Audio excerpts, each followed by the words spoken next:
ایک صاحب کھڑے ہو کے اعلان کرتے ہیں، پہلے اپنے کپڑے اتارتے ہیں جامع مسجد میں جمعے کے دن، اور اس کے بعد پوچھتے ہیں لوگوں سے کہ جو جانتے ہیں مجھے وہ جانتے ہیں، وہ جو نہیں جانتے وہ جان لیں میں یہ ہوں۔ اور آج جس طرح میں نے اپنے لباس کے یہ کپڑے اتار کر پھینکے ہیں، اسی طرح میں جو ریشنلسٹ اسکول تھا، جو دماغ کے استعمال کی بات کرتے تھے، جن کے زبردست علم کے میدان میں کارنامے تھے، کہا کہ میں آج ان عقائد سے تائب ہوتا ہوں،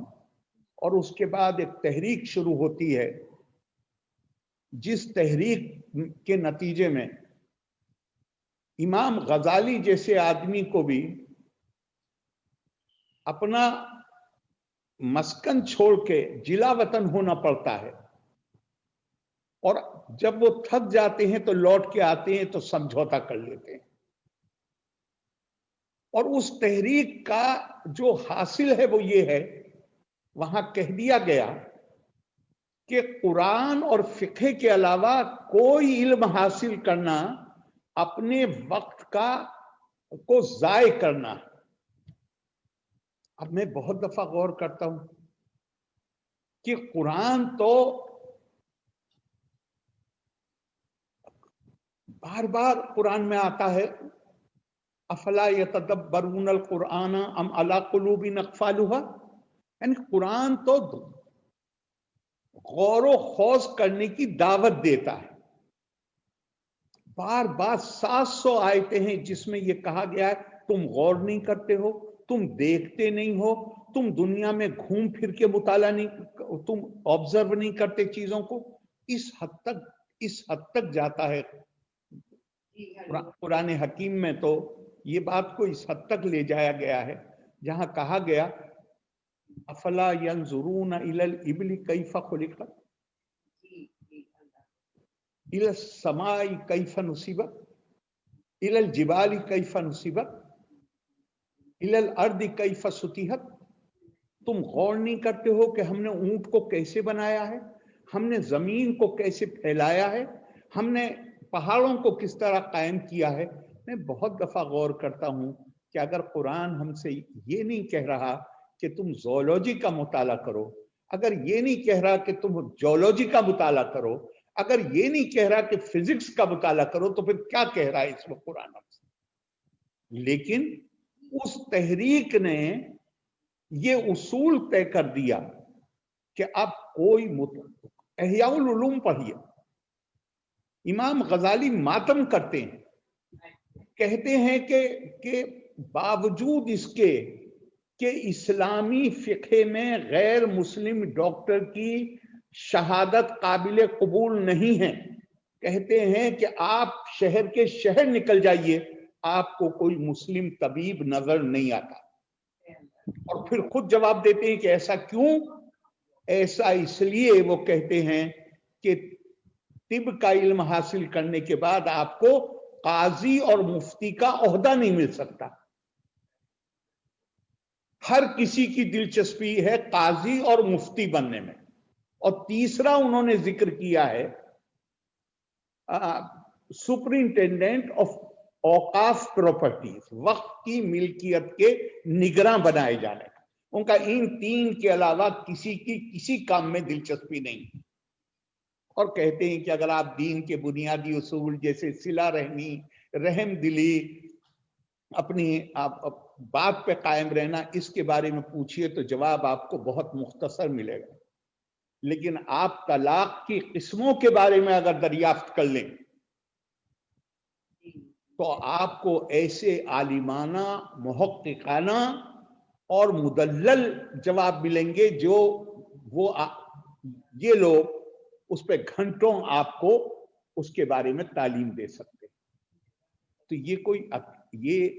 کوئی جو مخالفتیں سر سید نے جھیلی، یہ کوئی نیا ماحول نہیں پیدا ہوا تھا، ہندوستان میں نہیں، پورے عالم اسلام میں جدید تعلیم کو دین کی نفی مان لیا گیا تھا. اور ابھی ہمارے بھائی اطہر صاحب نے سر سید لٹریچر کے بارے میں بات کی ہے. میرے خیال سے اطہر صاحب تھوڑا سا، اگر آپ کو یاد ہو تو پچھلے سال یا اس سے پہلے پچھلے 2 سال کے اندر انجمن اردو میں آپ کے ادارے میں، اور مجھے جہاں تک یاد ہے آپ موجود تھے، چونکہ پہلی بار میں آپ کے دفتر میں، اسی دن میں آپ کے دفتر میں بھی، آپ کی مہربانی، آپ مجھے دفتر لے گئے میٹنگ کے بعد اور آپ نے مجھے وہاں چائے پلائی تھی. اور اگر آپ کو یاد ہو کہ علی گڑھ سے آئے ہوئے لوگوں کی موجودگی میں نے یہ سوال اٹھایا کہ میں نے یہ کہا تھا اپنی تقریر میں آپ کے یہاں، اور اس سے پہلے بھی میں کہہ چکا ہوں انڈیا انٹرنیشنل سینٹر یا اسلامک کلچرل سینٹر میں، کہ علی گڑھ میں چونکہ میں یونین کا سیکرٹری تھا، صدر تھا، لا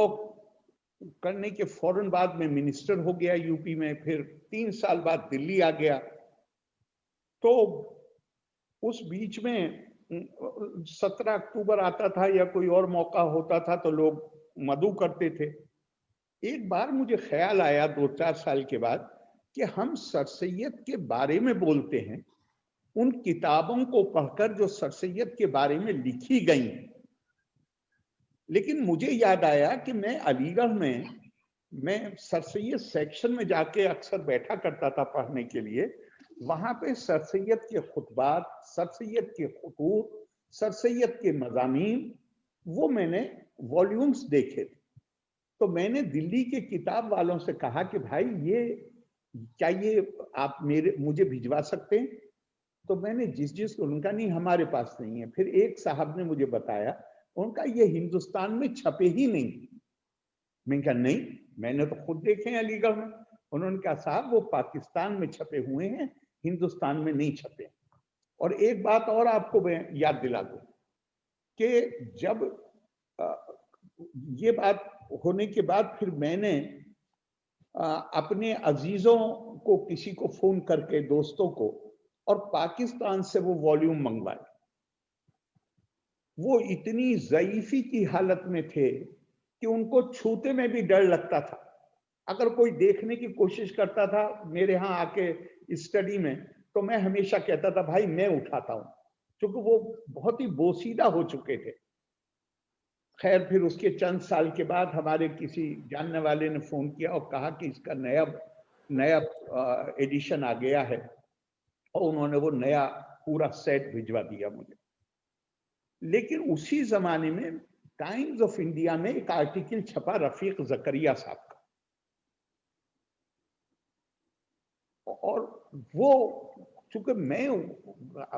دلی کے کتاب والوں سے بات کر رہا تھا، اسی زمانے میں یہ آرٹیکل آیا جس میں رفیق زکریا صاحب نے کہا، وہ یونیورسٹی کی ایگزیکٹو کونسل کے ممبر تھے. تو انہوں نے اس میں لکھا کہ بھائی میں نے ایگزیکٹو کونسل کی میٹنگ میں وائس چانسلر سے کہا، بھائی شرم آتی ہے بہت کہ سر سید کی کتابیں حاصل کرنے کے لیے ہمیں پاکستان سے ان کو مہیا کرانا پڑتا ہے. آخر علی گڑھ سر سید کی کتابوں کو چھاپ کیوں نہیں سکتا؟ تو کہتے ہیں کہ انہوں نے اس آرٹیکل میں لکھا تھا، میرے پاس دلی میں اس کی کٹنگ بھی ہے، کلپ ہے اس کا. تو انہوں نے کہا کہ وائس چانسلر نے ان سے کہا کہ صاحب میں اس بارے میں جانکاری کرتا ہوں اور کل آپ کو بتاؤں گا. اور انہوں نے اس آرٹیکل میں کہا کہ اگلے دن وائس چانسلر نے اپنے گھر پر میٹنگ کی. اب میرے خیال سے تفصیل میں نہیں جانا چاہیے، جس میں رفیق زکریا صاحب کے علاوہ 5 ہیڈز تھے مختلف شعبوں کے. اور وہاں جب وائس چانسلر نے یہ بات کی تو ان شعبوں کے 5 ہیڈز کا کہنا تھا کہ صاحب اس سے پورے ہندوستان میں ایک نیا تنازع شروع ہو جائے، اس لیے یہ کام نہیں کرنا چاہیے. اور اگر آپ سر سید کے انتقال کے بعد کے واقعات کو تھوڑا غور سے پڑھیں تو بالکل صاف ہو جاتا ہے کہ یہ بات تو سر سید اپنے زمانے میں خود کہہ چکے تھے کہ میرے جو خیالات ہیں، میں نے جو کچھ لکھا ہے اس سے آپ کو اختلاف ہے، یہ یونیورسٹی کالج کے نصاب کا حصہ نہیں بنے گا. یہ تو سر سید نے خود اعلان کر دیا. لیکن سر سید کے انتقال کے 9 مہینے کے اندر تھوڑا سا بھی اگر غور سے پڑھیے اس پورے لٹریچر کو، 9 مہینے کے اندر انتظام جن کے ہاتھ میں آیا علی گڑھ کا، ان کا ہمارے دینی علماء کے ساتھ ایک خاموش سمجھوتا ہو گیا، جہاں انہوں نے ان سے یہ کہا کہ دیکھیے سر سید کو پڑھایا تو نہیں جاتا ہے، ہم آپ سے وعدہ کرتے ہیں کہ سر سید کو چھاپا بھی نہیں جائے گا، آپ ہماری مخالفت بند کر دیجیے. یہ اس ٹیسٹ ایگریمنٹ کا نتیجہ ہے. اور اگر آپ کو دھیان ہو، انجمن میں ہونے والی اس میٹنگ میں میری تقریر کے بعد جب یونیورسٹی کے پی آر او بولے تھے تو انہوں نے بڑے زور سے یہ دعویٰ کیا تھا کہ نہیں ہم نے سب چھاپ دیا. اور جب میں نے بیٹھے بیٹھے سوال کیا کہ کس دکان پہ اویلیبل ہوگا، کتابوں کی کس دکان پہ یہ دستیاب ہے، تو انہوں نے کہا نہیں دکانوں میں تو نہیں. تو میں نے کیا گھر پہ رکھنے کے لیے چھاپا ہے آپ؟ اور یہی میں نے ٹیگور کا تو نہیں، میں نے سوامی وویکانند کا نام لیا تھا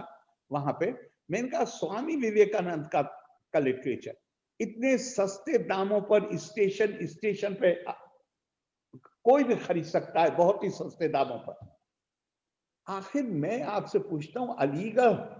سے فائدہ تو ہم نے بلا شبہ، علی گڑھ کے فائدوں کو تو جتنا بیان کیجئے وہ کم ہوگا، لیکن جو سر سید نے خواب دیکھا تھا، سر سید نے مثال کے طور پہ سر سید نے کہا جس دن اس کا فاؤنڈیشن اسٹون رکھا گیا کہ آج جو ہم چھوٹا سا پودا لگا رہے ہیں، ہمیں امید ہے کہ وہ برگد کی طرح ایک تناور پیڑ بن جائے گا اور وہ اپنی جڑوں سے نئے طاقتور پیڑوں کو پیدا کرے گا جن کی جڑیں زمین میں گہرائی تک جائیں گی. مجھے یقین ہے کہ یہ کالج جلد ہی ترقی کر کے ایک یونیورسٹی کا درجہ حاصل کرے گا. اور جو امپورٹنٹ پارٹ ہے اس کا وہ یہ ہے، اس سے نکلنے والے بچے پورے ملک میں آزاد فکر، وسیع القلبی اور خالص اخلاقیات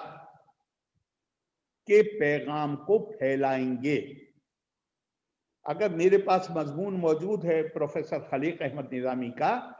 خالص اخلاقیات کا لفظ سر سید نے سائنٹیفک سوسائٹی کے قیام کے وقت بھی استعمال کیا ہے، اور اس کو مزید وضاحت کر دی ہے اس میں کہ یہ سوسائٹی اس اخلاقیات کو پرموٹ کرنے کے لیے، خالص اخلاقیات کو پرموٹ کرنے کے لیے کسی مذہبی کتاب کا سہارا نہیں لیا جائے گا. یعنی وہ ایسی چیز رکھنا چاہتے تھے کہ صرف کسی ایک کے ساتھ اس کو آئیڈینٹیفائی نہیں کیا جا سکتا. سر سید بہت مضبوط عقیدے کے انسان تھے، وہ مذہب کے خلاف نہیں تھے، لیکن وہ مذہب کو ان کی ایک نہیں، کتنا آپ ان کے کتنے کوٹ ہیں جہاں وہ انسان کا شخصی معاملہ مانتے تھے، مذہب کو اس سے زیادہ نہیں مانتے تھے. اب یہ آپ نے ایک بات اور کہی کہ پرانی باتوں کا دہرانا. بھائی اگر غور کیجئے تو ان پرانی باتوں کا دہرانا اتنا ضروری ہو گیا ہے. ہمارا پڑوسی ملک ہے، آپ کسی آفیشل ویب سائٹ کو کھول لیجئے، اس آفیشل ویب سائٹ میں پہلا فوٹو سر سید کا ہے، جہاں سر سید کو بتایا جاتا ہے کہ 2 قومی نظریے کے بانی سر سید تھے. اگر آپ ہم ان پرانی باتوں کو نہیں دہرائیں گے تو سر سید کی وراثت ان کے پاس چلی جائے گی جنہوں نے اس سمت میں کام کیا ہے جو سر سید کی سوچ کے بالکل مخالف سمت تھی. اطہر صاحب یہ آپ نے جو فرمایا وہ نہیں، پرانی باتوں کو دہرانے کی ضرورت ہے، اور اس کو شاید ہم نے اس بات کو نہیں کیا، اسی لیے ان کی یہ ہمت ہوئی کہ وہ سب سے پہلے سر سید کا فوٹو ہے، پھر علامہ اقبال کا فوٹو ہے، پھر جناح صاحب کا فوٹو۔ علامہ اقبال نے تو میں سر سید کو تو سارا میٹیریل موجود ہے، لیکن علامہ اقبال پر بھی پروفیسر محمد حسن صاحب ہمارے علی گڑھ میں ان کی کتاب موجود ہے گی، جہاں ان کی آخری عمر کا خط ہے جو اپنے پروفیسر کو انہوں نے لکھا ہے، اس کو کوٹ کیا ہے پروفیسر حسن نے، اور ان کے پروفیسر نے ان سے پوچھا کہ کیا تم ہندوستان کی تقسیم کا کچھ اس طرح کی کوئی بات کی؟ انہوں نے کہا ہرگز نہیں، میں تو صرف ثقافتی اعتبار سے خود مختاری کے حق میں ہوں کہ صوبوں کو خود مختاری زیادہ ہونی چاہیے۔ لیکن چلیے، علامہ اقبال کا فوٹو ہے، سر سید تو آپ ہی نے بتایا ابھی کہ 1906 میں مسلم لیگ بنی، سر سید کا انتقال ہو گیا 1898 میں، سر سید کہاں سے آ گئے؟ لیکن بے شرمی کے ساتھ، اور وہ اس کی اس لیے ان کی ہمت ہے کیونکہ ہم ان باتوں کو نہیں کرتے ہیں، تو جو ہم نے اور بھی جگہ یہ دیکھا ہے، پولیٹیکل پارٹیوں کے بیچ میں یہ دیکھا ہے کہ جہاں ایک پولیٹیکل پارٹی اگر اپنی پوری وراثت کو اپنانے سے انکار کر رہی ہے تو پتہ چلتا ہے کہ دوسری پارٹی نے اسی پارٹی کے لیڈروں کو اپنا آئیکن بنا لیا، اور بات کو انہیں تکلیف ہو رہی ہے، نہیں یہ تو ہماری پارٹی کے تھے۔ ارے بھائی آپ کی پارٹی کے تھے لیکن آپ تو ان کے بارے میں بات نہیں کرتے ہو نا۔ تو اب اطہر صاحب یہ بات کرنا بہت ضروری ہے، ایک جملہ ہے سر سید کا، وہ جملہ ہے سر سید کا الیگزینڈر شیکسپیئر سے انہوں نے کہا ہے، جب اردو ہندی کی کنٹروورسی شروع ہوئی ہے تو انہوں نے وہ جملہ کہا ہے، اور وہ جملہ یہ تھا کہ مجھے ایک تشویش کا اظہار تھا کہ مجھے اب یہ مشکل لگتا ہے کہ دونوں مل کر کام کر سکیں گے، اور یہ جملہ انہوں نے کہا تھا، یہ جملہ انہوں نے کہا تھا 1867 میں، جس وقت الیگزینڈر شیکسپیئر بنارس کے کلکٹر تھے۔ میرے پاس یہاں، اس لیے کہ ٹائم بہت زیادہ نہیں ہے، میٹیریل تو بہت ہے لیکن ٹائم بہت زیادہ نہیں ہے، میرے پاس یہاں سر سید کا لکھا ہوا اور چھپا ہوا آخری مضمون ہے، اس کے بعد سر سید کی کوئی تحریر چھپی نہیں، اس کے بعد وہ بیمار ہو گئے، اور ان کا ایک والیوم جو ہے سر سید کے آخری مضامین، اس میں یہ مضمون شامل ہے، مگر وہ آخری سال کے مضامین میں بھی یہ سب سے آخر کا مضمون۔ اب یہ ایک طرح سے ہم دیکھیں جو وہاں لکھا ہوا ہے کہ ان کے انتقال سے تقریباً 3-3.5 مہینے پہلے سر سید نے یہ مضمون لکھا ہے۔ اب اس مضمون کو اگر آپ، تو ہمیں اس کے ماننے کے علاوہ کوئی چارہ نہیں ہے کہ سر سید کی زندگی کے تجربوں کا، ان کی سمجھ کا نچوڑ ہے اس مضمون۔ اس کا ٹائٹل ہے ہندو اور مسلمانوں میں باہمی ارتباط، harmony between Hindus and Muslims. اس میں لکھتے ہیں جس قدر سوشل برتاؤ، سر سید انگریزی کے لفظوں کا استعمال کرتے تھے اپنے آرٹیکلز میں، جس قدر سوشل برتاؤ اور باہمی محبت و ارتباط ہندو اور مسلمانوں میں ترقی پکڑتا جاوے، ہم کو نہایت خوشگوار معلوم ہوتا ہے۔ ہندوؤں کی آریہ قومیں بھی خاص ہندوستان کی رہنے والی نہیں ہیں، دوسرے ملکوں سے آ کر ہندوستان میں فتح مندی کے ساتھ آباد ہوئی ہیں۔ ان کے ہندوستان میں آباد ہونے کا زمانہ کثیر گزر گیا، جس کے سبب وہ ہندوستان کے متوطن اور ہندو کہلائے۔ مسلمانوں کو بھی